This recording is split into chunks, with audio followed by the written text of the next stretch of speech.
Anak-anakku membawaku ke panti jompo, tetapi di tengah perjalanan sebuah telepon mengubah segalanya. Inilah drama keluarga penuh air mata dan rahasia yang tak pernah terungkap sebelumnya. Kisah ini bukan hanya sekadar drama keluarga, tetapi juga membuka luka lama tentang pengkhianatan keluarga, konflik keluarga, hingga aib keluarga yang selama ini tersembunyi.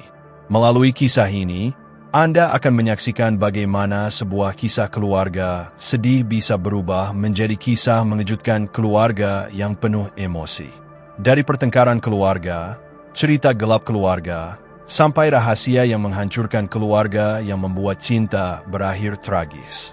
Semua ini menghadirkan gambaran nyata tentang cerita keluarga nyata yang dialami banyak orang. Saksikan bagaimana pengkhianatan darah sendiri dapat melahirkan drama keluarga yang memilukan, sebuah kisah nyata yang menyayat hati yang memperlihatkan bagaimana ketika keluarga menjadi musuh, hidup seseorang bisa berubah selamanya.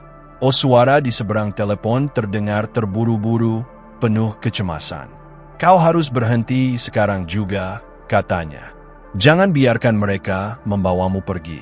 Ada sesuatu yang harus kau ketahui, sesuatu yang mereka sembunyikan darimu. Aku terdiam, menahan napas. Kata-kata itu mengguncangku lebih keras daripada keputusan anak-anakku sendiri. Suara itu berasal dari seorang teman lama, seseorang yang dulu pernah sangat dekat dengan keluargaku, lalu menghilang begitu saja tanpa kabar. Jantungku berdegup semakin kencang. Bagaimana mungkin ia tahu apa yang sedang terjadi padaku saat ini? Dan mengapa ia terdengar begitu takut? Aku ingin bertanya lebih banyak.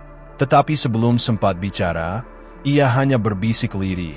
Kebenaran ini bisa menghancurkan segalanya, lalu sambungan terputus. Tanganku bergetar memegang ponsel yang kini sunyi. Aku menatap layar gelap itu, seolah mencari jawaban. Aku tahu, apapun maksud dari telepon ini, ada rahasia besar yang selama ini disembunyikan dariku, dan kemungkinan besar, anak-anakku terlibat di dalamnya. Aku menoleh sekilas ke arah anak-anakku yang duduk di kursi depan. Mereka masih berbicara santai, tertawa kecil, seakan tak ada yang salah. Tapi sekarang aku memandang mereka dengan cara berbeda. Ada sesuatu yang mereka sembunyikan, sesuatu yang membuat mereka tega mengorbankanku. Dalam hatiku muncul kecurigaan yang belum pernah kurasakan sebelumnya. Apakah keputusan membawa aku ke panti jompo hanyalah alasan? Apakah ada rencana lain yang lebih gelap di balik semua ini? Aku teringat percakapan samar beberapa bulan lalu. Bisikan-bisikan yang kudengar saat aku pura-pura tertidur. Tentang uang, tentang warisan, tentang sesuatu yang mereka tak ingin aku dengar. Saat itu aku mengira itu hanyalah omong kosong, tetapi kini semuanya terasa masuk akal. Perlahan, rasa sakit di hatiku berubah menjadi amarah. Aku membesarkan mereka dengan kerja keras, menahan lapar agar mereka bisa makan, menahan lelah agar mereka bisa sekolah. Dan sekarang, bukan hanya mereka ingin menyingkirkanku, tapi ada kemungkinan besar mereka juga mengkhianatiku. Aku menatap jalanan di depan. Mobil melaju semakin jauh, mendekat ke arah yang tak kukenal. Rasanya seperti sedang menuju ke dalam jurang, bukan sekadar panti jompo. Lalu, sebuah pikiran gila muncul di kepalaku. Bagaimana jika telepon tadi bukan sekadar peringatan, melainkan sebuah kesempatan? Kesempatan untuk membuka topeng anak-anakku sendiri dan membeberkan kebenaran yang selama ini tersembunyi. Aku merapatkan genggaman tanganku. Aku tahu, aku tidak boleh menyerah. Jika benar ada rahasia besar di balik semua ini, aku harus menemukannya. Bahkan jika itu berarti melawan darah dagingku sendiri. Ketika mobil berhenti sejenak di lampu merah, aku beranikan diri untuk bicara. Dengan suara gemetar, aku bertanya, "Kalian yakin ini yang terbaik untukku?" Tapi mereka hanya saling pandang lalu menghindari tatapanku. Ada sesuatu dalam tatapan mereka yang membuat bulu kuduku merinding. Bukan sekadar dingin, tapi juga rasa bersalah yang berusaha mereka sembunyikan. Aku tahu, mulai sekarang, aku harus berhati-hati. Setiap kata, setiap gerakanku, bisa membuka tabir rahasia yang mereka tutupi. Tak lama kemudian, mobil kembali melaju. Jalanan semakin sepi, dan suasana di dalam mobil terasa menekan. Aku mencoba menenangkan diri, tapi suara teman lama di telepon terus bergema di kepalaku. Aku tidak bisa menunggu lebih lama. Aku harus mencari tahu. Maka dengan hati-hati, aku kembali membuka ponselku, mencoba melihat apakah ada pesan atau panggilan tak terjawab darinya. Dan di sanalah aku menemukannya. Sebuah pesan singkat masuk, hanya berisi satu kalimat. Mereka bukan lagi anak-anakmu yang kau kenal. Mataku membesar membaca kalimat itu. Apa maksudnya? Apakah mereka berubah karena keserakahan? Atau ada sesuatu yang jauh lebih gelap dari itu? Aku menoleh ke kaca spion, menatap wajah mereka. Senyum tipis yang mereka tunjukkan kini terasa palsu, penuh rahasia. Aku mulai merasa, mungkin selama ini aku hidup dalam kebohongan. Mungkin keluarga yang kubanggakan hanyalah ilusi, dan di balik itu semua tersembunyi pengkhianatan yang lebih kejam daripada yang bisa kubayangkan. Pikiranku melayang pada masa lalu. Pada kejadian-kejadian kecil yang dulu kuanggap sepele, bisikan telepon larut malam, tatapan curiga, argumen yang tiba-tiba berhenti saat aku masuk ke ruangan. Kini semuanya seperti potongan puzzle yang mulai tersusun, dan gambarnya semakin jelas. Ada sesuatu yang mereka sembunyikan dariku, sesuatu yang membuat mereka ingin menyingkirkanku. Aku menarik napas panjang, mencoba menahan air mata. Tidak, aku tidak boleh terlihat lemah di depan mereka. Jika benar mereka menyembunyikan rahasia besar, aku akan mengungkapnya, meski itu berarti menghadapi kebenaran yang paling menyakitkan. Mobil mulai mendekati sebuah bangunan besar di kejauhan. Aku bisa melihat papan bertuliskan, Panti Jompo, di depan gerbang. Hatiku terasa semakin berat, tapi aku juga tahu permainan baru saja dimulai. Karena telepon tadi bukan sekadar peringatan. Itu adalah pintu menuju kebenaran gelap yang selama ini tersembunyi dalam keluargaku. Dan aku akan memaksa pintu itu terbuka, apapun risikonya. Namun, sebelum sempat aku merencanakan langkah berikutnya, ponselku kembali bergetar. Kali ini bukan dari nomor yang sama, tapi dari nomor asing lain. Aku ragu, tapi naluriku memaksaku untuk menjawab.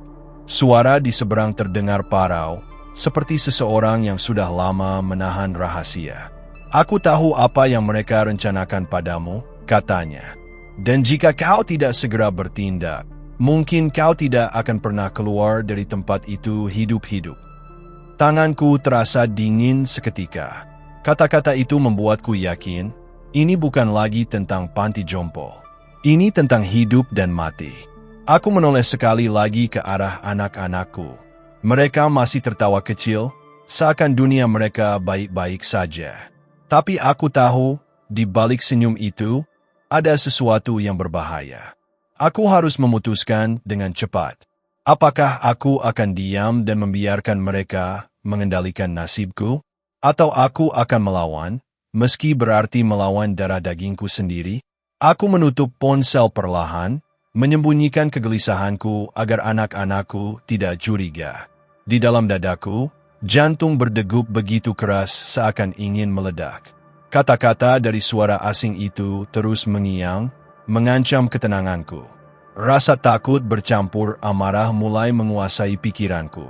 Aku tidak lagi melihat anak-anakku sebagai darah dagingku, melainkan sebagai orang asing yang penuh tipu daya. Mereka duduk tenang, tapi aku merasa mereka sedang memainkan permainan berbahaya. Di luar jendela, jalan semakin sepi, lampu-lampu kota mulai menghilang, digantikan oleh bayangan pepohonan.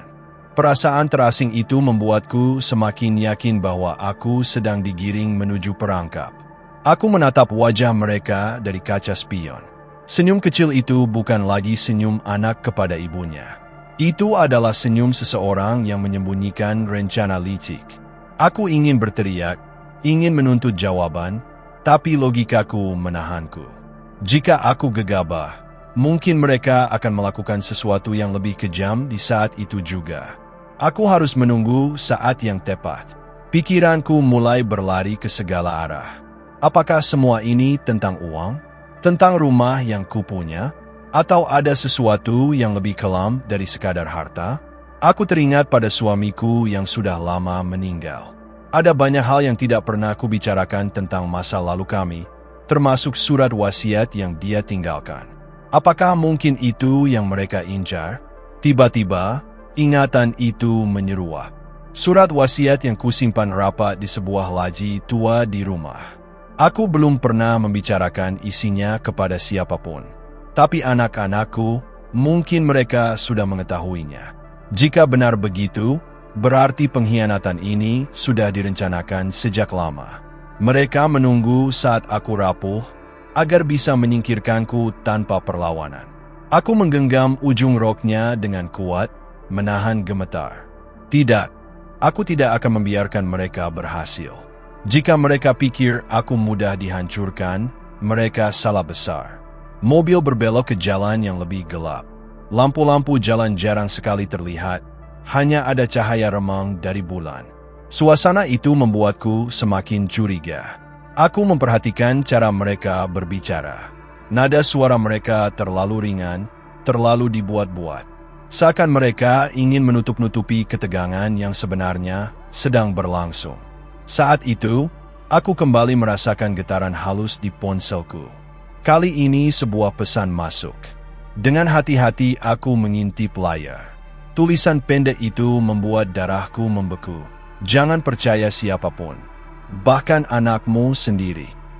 Aku menelan ludah. Rasa perih di dada semakin tak tertahankan. Bagaimana bisa seseorang mengingatkanku seperti itu, jika tidak tahu persis apa yang sedang terjadi? Seketika aku sadar, mungkin aku bukan satu-satunya yang menjadi korban. Mungkin ada orang lain yang juga hancur karena permainan keluarga ini. Anak-anakku masih berbincang, tak menyadari bahwa aku sudah tahu terlalu banyak. Mereka tidak tahu, diam-diam aku mulai menyusun strategi. Aku tidak bisa lagi hanya menunggu. Aku harus mencari cara untuk keluar dari mobil itu sebelum terlambat. Setiap detik yang berlalu bisa menjadi detik terakhir kebebasanku. Aku berpura-pura batuk keras, mencoba membuat mereka berhenti di pinggir jalan. Tapi mereka hanya saling pandang lalu tertawa kecil, tidak mempercayaiku. Rasa sakit dan amarah bercampur, membuatku ingin meledak. Tapi aku menahan diri. Aku tahu, waktunya akan datang, dan saat itu aku harus siap. Aku kembali berpikir tentang pesan misterius tadi. Jika benar ada seseorang yang tahu kebenaran, maka orang itu bisa jadi satu-satunya harapanku. Namun, bagaimana cara bertemu dengannya? Mobil terus melaju, menjauhkan aku dari siapapun yang bisa menolongku. Aku menatap jalanan di depan. Ada tikungan tajam, dan di sanalah aku melihat sebuah pom bensin tua. Jika aku bisa membuat mereka berhenti di sana, mungkin aku punya kesempatan. Dengan suara lirih aku berkata, "Aku haus, bisakah kita berhenti sebentar?" Tapi anak sulungku menolak mentah-mentah. "Tahan saja, kita hampir sampai." Jawaban itu membuat hatiku semakin hancur. Mereka bahkan tak peduli lagi pada kenyamananku. Bagiku, itu cukup menjadi bukti bahwa aku bukan lagi ibu bagi mereka. Aku hanyalah penghalang. Namun aku tidak menyerah. Aku harus menemukan celah sekecil apapun untuk melawan. Bahkan jika itu berarti mempertaruhkan nyawaku sendiri. Aku berpura-pura kembali tenang, menundukkan kepala seakan pasrah. Tapi dalam pikiranku, rencana mulai terbentuk. Aku mengingat lokasi-lokasi di sepanjang jalan yang pernah kulewati dulu. Ada sebuah kantor polisi tidak jauh dari sini. Jika aku bisa melompat keluar di saat mobil melambat, mungkin aku bisa selamat. Tapi bagaimana dengan pesan-pesan itu? Bagaimana dengan rahasia besar yang katanya bisa menghancurkan keluargaku? Apakah aku siap mendengarnya? Aku tahu jawaban apapun akan menyakitkan. Tapi aku lebih takut hidup dalam kebohongan. Tiba-tiba, anak bungsuku menoleh ke arahku. Tatapannya tajam, penuh kecurigaan. "Ibu kenapa?" Ibu kelihatan gelisah. Aku tersenyum kaku, berusaha menutupi ketakutanku. Tidak, hanya sedikit lelah. Tapi dari sorot matanya, aku tahu dia tidak percaya. Dan itu berarti waktuku semakin sedikit. Ponselku kembali bergetar. Kali ini aku segera membukanya diam-diam. Pesan baru muncul, mereka sudah tahu aku menghubungimu. Hati-hati, mereka bisa melakukan apa saja. Peluh dingin mengalir di pelipisku. Jadi benar, ada seseorang yang berusaha melindungiku. Tapi jika anak-anakku tahu, itu berarti permainan ini semakin berbahaya. Aku menatap jam di layar ponsel. Waktu terasa berjalan lambat, tapi sebenarnya aku semakin dekat dengan tujuan yang tidak kuinginkan. Bayangan panti jompo itu semakin jelas di kejauhan. Pagar besi hitam, gedung besar berdiri di baliknya, terlihat seperti penjara bagi orang tua yang sudah dianggap tak berguna. Aku menggigit bibir, menahan tangis. Tapi aku tidak akan membiarkan diriku terkubur di sana begitu saja. Di kepalaku, suara teman lama itu kembali terngiang. Kebenaran ini bisa menghancurkan segalanya. Aku tahu, saat aku melangkah masuk ke tempat itu, semuanya akan berubah. Dan mungkin, rahasia besar itu akhirnya akan terbuka, baik atau buruk. Aku menarik napas panjang, mencoba menyiapkan diriku. Jika ini adalah awal dari kehancuran, maka aku akan menghadapinya dengan mata terbuka. Karena satu hal sudah jelas bagiku, keluarga ini bukan lagi tempat berlindung. Mereka adalah musuh terdekat yang selama ini tidak kusadari. Mobil perlahan melambat mendekati gerbang. Aku menutup mata sejenak, lalu membukanya kembali. Di sanalah aku berjanji pada diriku sendiri, apapun yang terjadi, aku akan melawan. Aku bukan korban. Aku adalah saksi dari kebenaran yang selama ini tersembunyi. Dan aku akan membuka semuanya, meski harus menghadapi pengkhianatan darahku sendiri. Gerbang panti itu perlahan terbuka, mengeluarkan suara besi berderit yang menusuk telinga. Hatiku semakin ciut, seakan-akan aku benar-benar akan dikurung di dalam neraka yang tak bisa kuloloskan. Mobil melaju masuk ke halaman luas dengan pepohonan tua yang meranggas. Bangunan megah berdiri tegak, tapi bukannya menenangkan, justru membuat bulu kudukku meremang. Aku memperhatikan sekeliling. Ada beberapa penghuni yang duduk termenung di kursi roda, tatapannya kosong, seperti jiwa mereka telah hilang entah kemana. Pemandangan itu membuatku sadar, sekali aku masuk ke sana, mungkin aku tidak akan pernah keluar lagi dengan cara yang sama. Anak-anakku turun lebih dulu, membuka pintu untukku dengan senyum dingin. "Ayo, Bu, ini tempat terbaik untukmu," kata mereka. Kata-kata itu terasa seperti belati yang ditusukkan perlahan ke jantungku. Aku tahu mereka tidak sedang menolongku, melainkan menyingkirkanku. Aku melangkah keluar dengan kaki gemetar, pura-pura pasrah. Padahal di dalam hatiku, aku sedang menyusun rencana terakhir untuk membongkar kebenaran. Wanita tua itu menatapku dengan intens, lalu mengeluarkan sebuah amplop kusut dari sakunya. "Ini bukti," katanya dengan suara bergetar. Tanganku gemetar saat membukanya, dan di dalamnya terdapat salinan hasil laboratorium serta catatan medis yang menyatakan bahwa suamiku bukan meninggal karena sakit, melainkan karena racun. Aku membeku. Setiap kata di kertas itu menusuk hatiku. Racun, sesuatu yang diberikan perlahan, bertahun-tahun, hingga tubuhnya melemah tanpa ada yang curiga. Dan nama yang muncul dalam catatan itu membuatku hampir pingsan. Anak sulungku sendiri pernah terlibat dalam pengurusan obat-obatan itu. Air mataku jatuh deras. Semua kasih sayang, semua pengorbanan, ternyata dibalas dengan pengkhianatan yang tak terbayangkan. Mereka bukan hanya ingin menyingkirkanku sekarang, tapi sejak dulu sudah menyingkirkan ayah mereka demi warisan. Dengan napas tersengal, aku berkata pada wanita itu, "Aku harus mengungkap ini. Aku tidak bisa diam lagi." Dia mengangguk, matanya penuh belas kasihan. Tapi hati-hati, mereka akan melakukan apa saja agar rahasia ini terkubur selamanya. Keesokan paginya, aku berpura-pura lemah seperti biasanya, membiarkan anak-anakku datang menjenguk. Namun kali ini aku sudah berbeda. Aku menyimpan amplop itu erat di tanganku, siap membuka topeng mereka di depan semua orang. Ketika mereka masuk ke kamar, aku menatap mereka dengan sorot tajam. Aku tahu apa yang kalian lakukan pada ayah kalian, kataku lantang. Wajah mereka pucat seketika, tatapan panik yang tak bisa mereka sembunyikan.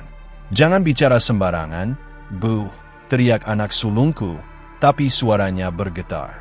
Aku mengangkat amplop itu tinggi-tinggi. Semua bukti ada di sini. Kalian bisa bohong pada dunia, tapi tidak pada darah daging yang kalian hianati. Keheningan mematikan menyelimuti ruangan. Mereka saling pandang, panik, seperti binatang yang terperangkap. Untuk pertama kalinya, aku melihat ketakutan sejati di mata mereka. Takut pada kebenaran yang akhirnya terungkap. Aku tersenyum pahit, air mata masih mengalir. Kalian ingin membuangku ke sini agar aku diam selamanya. Tapi dengar baik-baik, aku tidak akan pernah diam. Dunia akan tahu siapa kalian sebenarnya. Dan di detik itu, jeritan anak-anakku pecah, bercampur dengan suara langkah petugas yang datang karena mendengar keributan. Topeng mereka jatuh, rahasia keluarga hancur, dan aku berdiri tegak, bukan lagi sebagai korban, melainkan sebagai saksi kebenaran yang akan mengutuk mereka selamanya. Terima kasih banyak sudah mendengarkan cerita ini sampai akhir. Jika kalian menyukai kisah penuh rahasia, pengkhianatan, dan pengungkapan yang mengejutkan ini, jangan lupa untuk like dan tinggalkan komentar tentang pendapat kalian. Dukungan kalian sangat berarti bagi kami. Dan jangan lupa, agar tidak ketinggalan cerita drama keluarga berikutnya yang pasti akan mengguncang emosi kalian, segera subscribe channel kami dan aktifkan lonceng notifikasinya. Dengan begitu, kalian akan menjadi orang pertama yang tahu saat episode baru dirilis. Sampai jumpa di cerita berikutnya.